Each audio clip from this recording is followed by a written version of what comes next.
电钻响，黄金万两。大家好，我是安卓工小米。一个老客户联系我说，买了一套洗衣机柜套浴室柜，说是包安装的，师傅过来装了一半，现在这个尺寸定不了，最后就撂这儿了。洗衣机柜呢是落地的，尺寸那就不用说了，但是旁边这个吊柜的话，高度它现在定不出来。我们来装的话，第一步呢，先把这个洗衣机柜呢调平，然后找一下洗衣机柜上面这块沿板。把这个吊柜呢先放到一边去，这个尺寸呢我们要一步一步退着量，把这个沿板先扣好，放到柜体上边。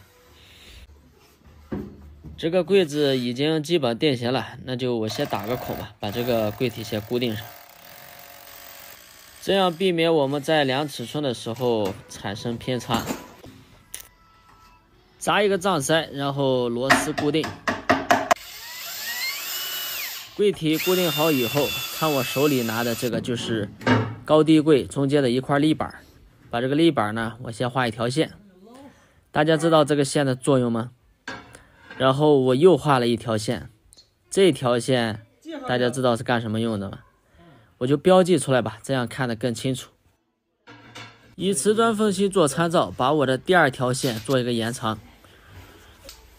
这就是我们柜体的高度标记线。这个线就是我们安装柜体的高度，这是台面高度，这是这个食材条的高度，一层一层退下来，这样安装是精准无误的。所以说一定要先量好再打孔。蹲下来，用我们的膝盖把这个柜子顶起来，顶到我们标记线的位置，画好标记点，然后打孔。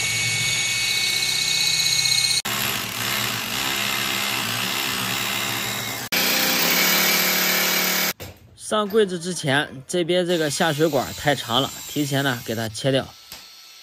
这种强排的管子多少留出一点，我们好操作。业主担心这个柜体太大，两个螺丝承重能力不强，所以在背面呢都打上了胶。业主的担心也不是没有道理的，但是厂家这么做出来，肯定也有厂家的道理。为了打消业主的疑虑，我是做了层层加固，然后在柜体和洗衣柜的侧板上加固了3条螺丝，这样它的承重能力杠杠的。这是一个高明的业主，把水龙头提前换了，厂家带的那个水龙头那就简直是不能说了。这个将近1.2米的台面还是比较重的。见证奇迹的时候到了，看一下这块立板，这个位置是否合适？是不是相当的完美？你量一下这个柜子的高度，就是这种的，80。这种加厚的台面它是特别显高，你要说按个85、86的话，那感觉老高了，感觉就像90几一样。这里有一个插座，这里有一个水管，要从这里开一个孔，35个5。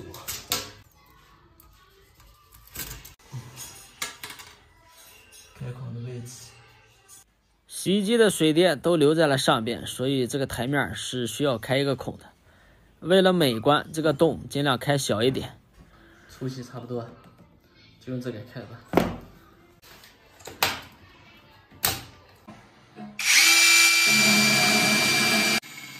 我用的是一个2公分的开孔器，先在上面打一个孔，用玻璃钻头在食材上或者在沿板上开孔，地砖上开孔都要加水。打这么小一个孔是完全穿不过那个水管的，所以说我又用切割片把它给切通了。切割的时候一样也是要加水的。第一可以减少粉尘，第二可以保护切割片，避免烧坏。洗衣机的售后师傅已经把洗衣机调试好了，现在我们直接把它推进去。盖盖子之前呢，要把这个电源线和水管留出来。水管上面带了一个快速接头，这和洗衣机的混合水龙头直接接上就可以。插上电源，把多余的线呢和水管都推到下边去，这样看起来是不是美观多了？上面是一块智能镜，打2挂钩挂上去，正好对应下面这个柜体。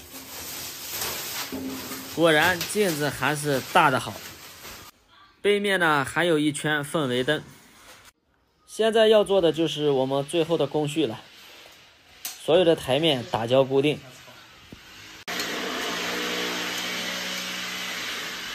本以为上下这一圈全部都是有挡水条的，没想到只有这么一个挡水条，而且这个挡水条还有点长了，还要裁。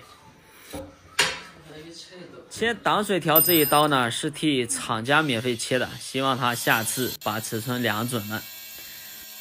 免费的是人情，收费的是本分，也不像一些商家把师傅说的一无是处。其实我们靠双手吃饭的，本来就没有什么坏心思。打完胶试完水，这个活儿我们就干完了。大家觉得这个活儿能打几分呢？